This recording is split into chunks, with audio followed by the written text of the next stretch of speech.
Hello everyone and a very warm welcome to another lesson. In this lesson, we are going to learn about IELTS Speaking Part 2. The topic of our cue card is describe a piece of advice that you gave to someone. Describe a piece of advice that you gave to someone. In this lesson, we are going to look at some questions and some sample answers.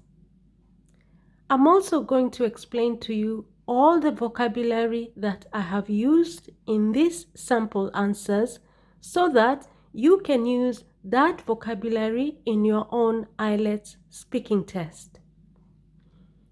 I'm also going to give you some tips to ensure that you pass your IELTS speaking test with a very high band. Now let's get started. But before we do that, please do not forget to subscribe to this channel, give this video a thumbs up, and help me to help other people by sharing this video with anybody else who may need it. For example, on all your social media platforms. Please help me to help as many people in the world as possible. Now, let's get into the lesson. We are going to begin by looking at the questions. The question is, describe a piece of advice that you gave to someone. You should say A, when and to whom you gave the advice, B, what it was, C, why you gave that advice, and D, explain how the person reacted.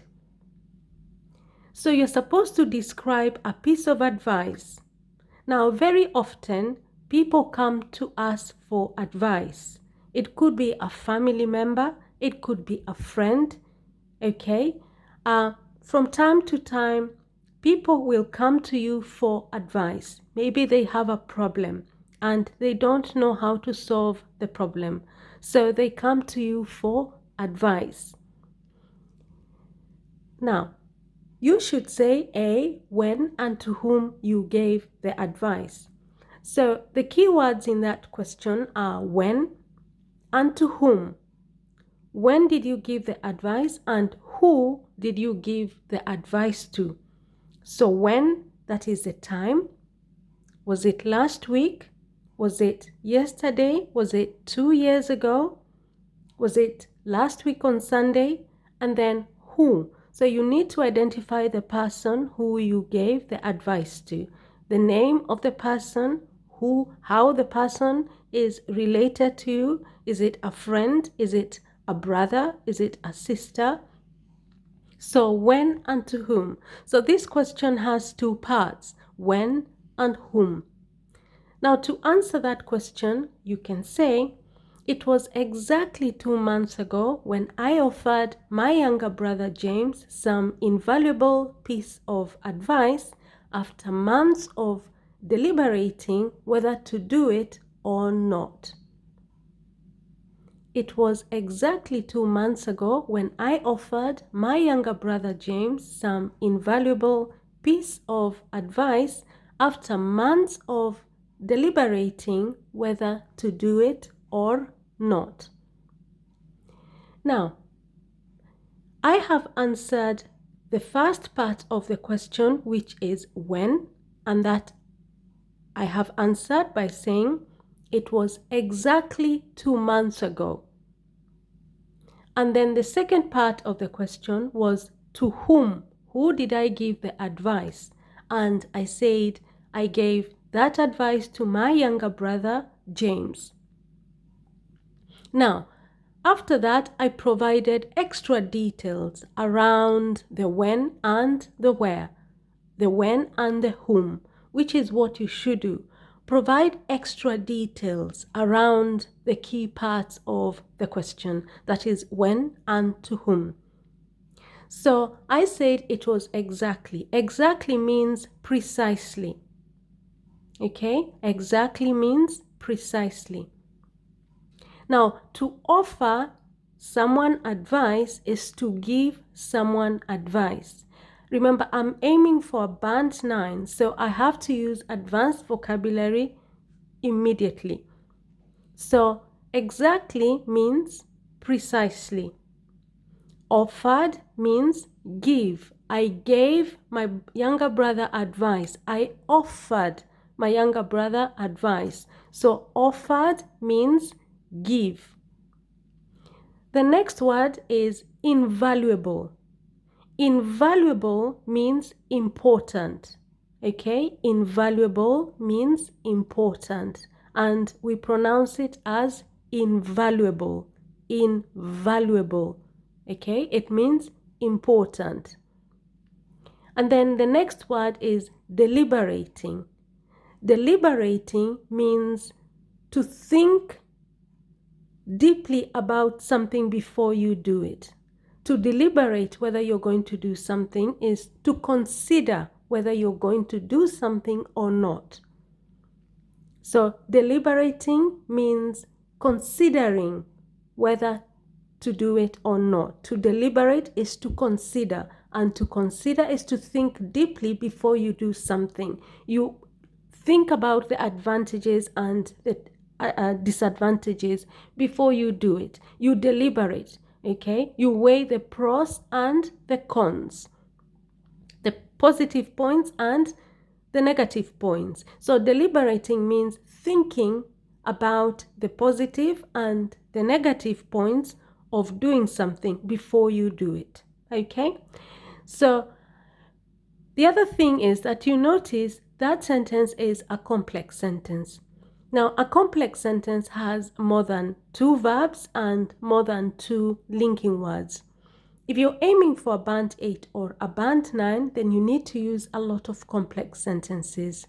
So you notice I have used a number of linking words in that sample answer. I have used when, I have used after, and I have used or. I have written the linking words for you that connect the sentences together using red. So when, after, and or.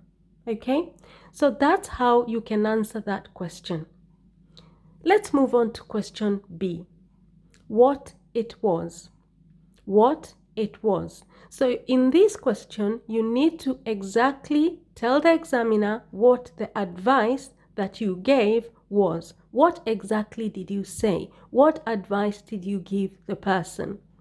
Now, to answer that question, you can say, the advice I gave my beloved brother was to stop smoking, which I knew would have been considerably challenging since he was a chain smoker. The advice I gave my beloved brother was to stop smoking, which I knew would have been considerably challenging since he was a chain smoker. Now, I have described exactly what it is that the advice was. The advice that I gave my beloved brother was to stop smoking. Okay? Now, I have used a number of words in that sample answer. I have used some vocabulary which I have underlined in red, and I'm going to explain to you what the words mean. Now, the first one is beloved. My beloved brother. Beloved means somebody who you love and care about. When you tell someone, you are my beloved, it means that you love them and care about them.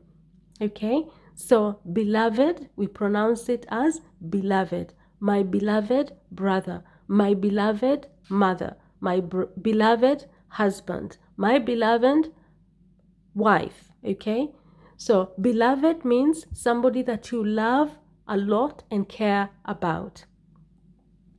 Then the next word is considerably. I knew it would be considerably. Now, considerably means fairly. It will be fairly. Okay? It will be fairly or quite. Okay? I knew, which I knew would have been considerably. Now, considerably here, you can replace it with the word quite. Quite challenging. Challenging means difficult. Okay, so considerably, And simple word for considerably is quite. It would be quite challenging, and challenging means difficult. Now, stopping smoking is quite challenging. It is quite difficult. It is considerably challenging. The next word I have used or underlined there is a chain smoker. Now, if somebody is a chain smoker, it means that they smoke a lot of cigarettes. Probably as soon as they have completed smoking one cigarette and thrown it away, after 5 minutes, they light another one. And then after another 5 minutes, they light another one. They are a chain smoker. They smoke continuously. A chain smoker is someone who smokes continuously. Okay? So the advice I gave my beloved brother was to stop smoking, which I knew would have been considerably challenging since he was a chain smoker. Now, that is also a complex sentence. I have used a few linking words to join the ideas together, and that is which and since. Now, since is a linking word that means because, okay? If you don't want to keep repeating the use of the word since, you can use because, okay? Now, let's move on to question C. Why you gave that advice? Why you gave that advice? In this question, the key part of the question is why. The examiner wants to know. Now, when you gave the person the advice that you gave them, why? Why did you do it? So the examiner wants some reasons as to why you gave the advice. Now, you can answer that question by saying, I offered my brother that advice because I love and care for his health, and I would dread to see him laying in a hospital bed with a chronic disease such as lung cancer. Moreover, smoking is an expensive habit that costs a lump sum amount of money which he could have saved or invested. I offered my brother that advice because I love and care for his health, and I would dread to see him laying in a hospital bed with a chronic disease such as lung cancer. Moreover, smoking is an expensive habit that costs a lump sum amount of money which he could have saved or invested. So in that question, I have given the examiner some reasons as to why I gave that advice. The first reason is because I love and care for my brother's health. The second reason is that I would dread to see him laying in a hospital bed with a chronic disease such as lung cancer. And the third reason is that smoking is an expensive habit. It costs a lump sum amount of money which he could have saved or invested. Now I'm going to explain to you the vocabulary that I have underlined in red. I love and care for his health. Okay?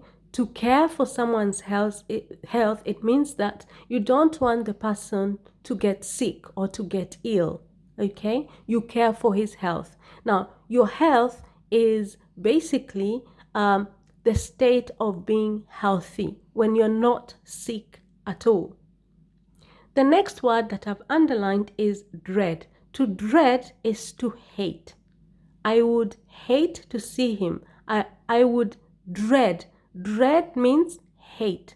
If you don't want to use the word hate, you can use the word dread. The next words that I've underlined is a chronic disease. Now, a chronic disease is a fatal disease. It is a disease that the chances of you dying from it are very high. It is chronic. It might kill you. Okay? Now, a disease is a sickness or an ailment. For example, lung cancer. The next words that I've underlined that I'm going to explain is lump sum amount of money. Now, a lump sum amount of money, it means a lot of money. A lump sum amount of money simply means a lot of money.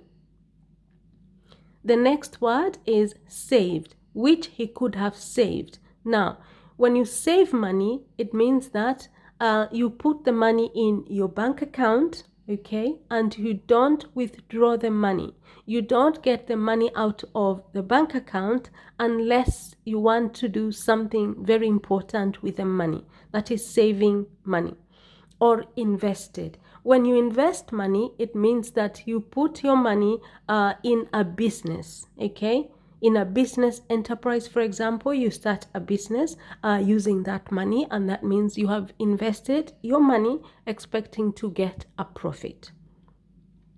Now, let's move on to question D. Explain how the person reacted. Explain how the person reacted. In that question, the examiner wants to know how the person who you gave the advice behaved. To react is to behave. When you gave the person the advice, how did they behave? How did they react? What sort of things did they do? Now, you can answer that question by saying, I must admit that I was quite impressed with how receptive and amicably my brother reacted to my advice. He found it logical and promised to stop, which he thankfully did eventually.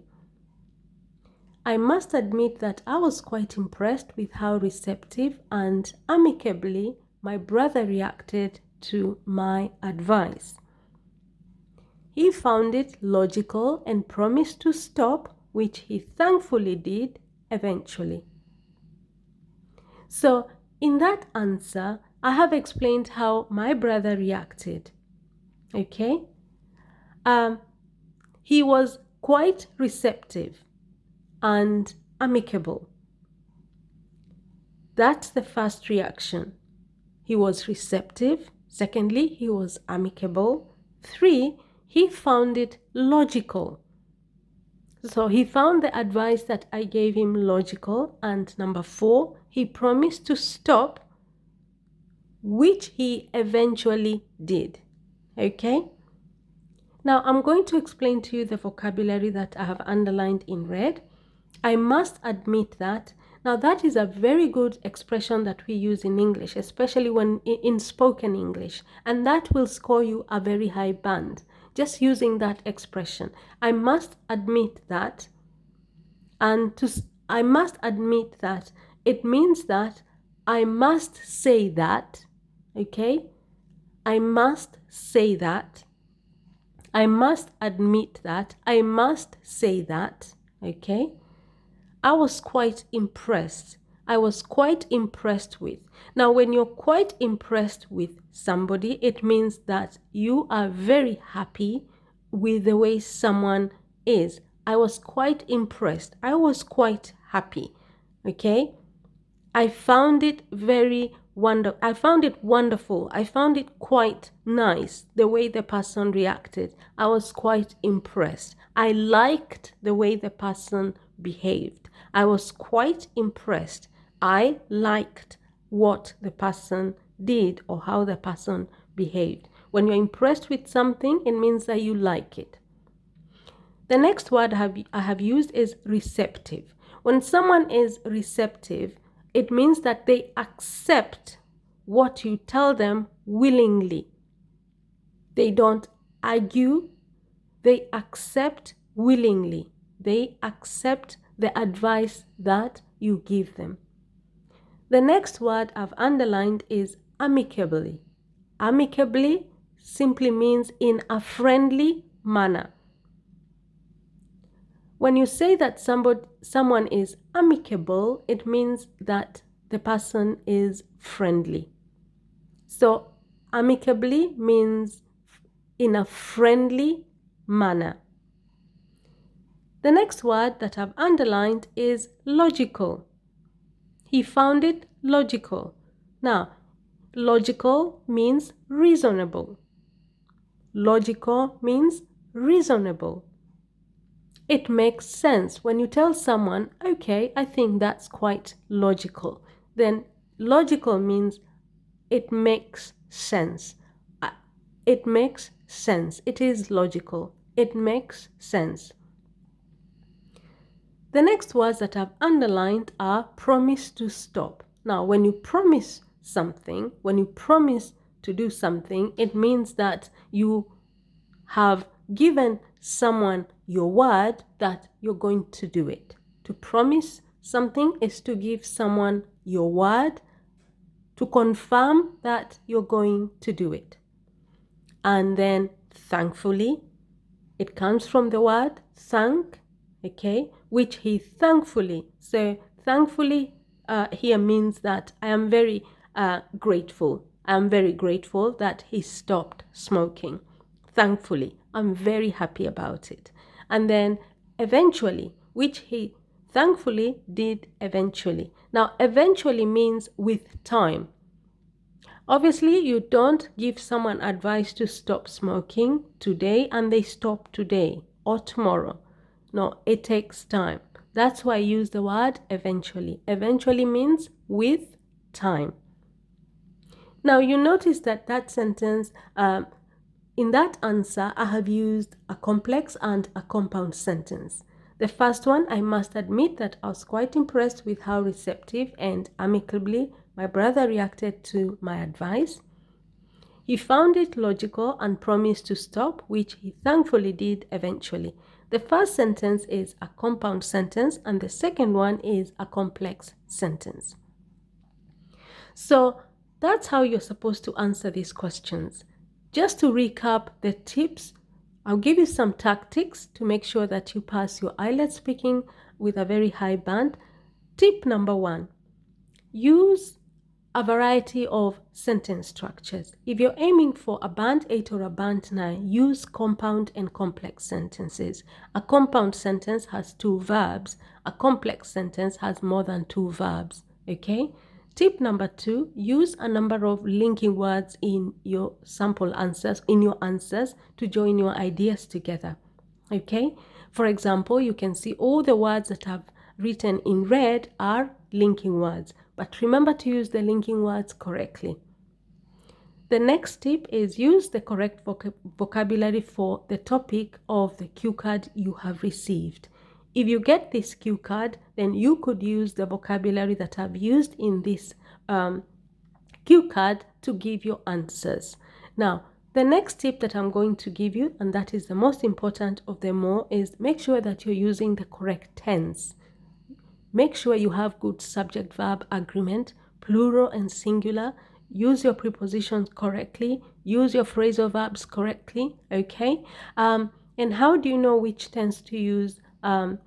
That you can tell from the tense in the questions, okay? When and to whom you gave the advice. The verb gave is in the past tense, so your answers have to also be in the past tense. I offered. That verb is in the past tense.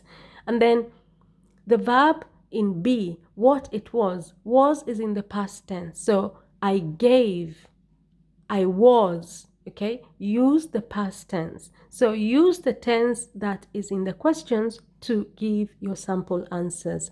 The next tip, especially if you're a nervous person, if you get really nervous, okay, you get really scared, I would recommend that when you're giving your answers, always begin with part of the question.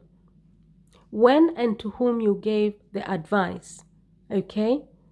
I gave the advice to my brother exactly 2 months ago, okay? Why you gave that advice? I gave that advice, okay? So if you're the sort of person who panics, then you can always begin your answer with part of the question, because that gives you time to actually think through. But the good thing with a cue card is you get a few minutes to make notes and prepare for your answers, okay? So there you go. That's how you're supposed to deal with this topic. Remember, the best thing about speaking is that you can improve your speaking through practice. Practice, practice, practice, because practice makes perfect. Now, if you found this video helpful, then please give this video a thumbs up.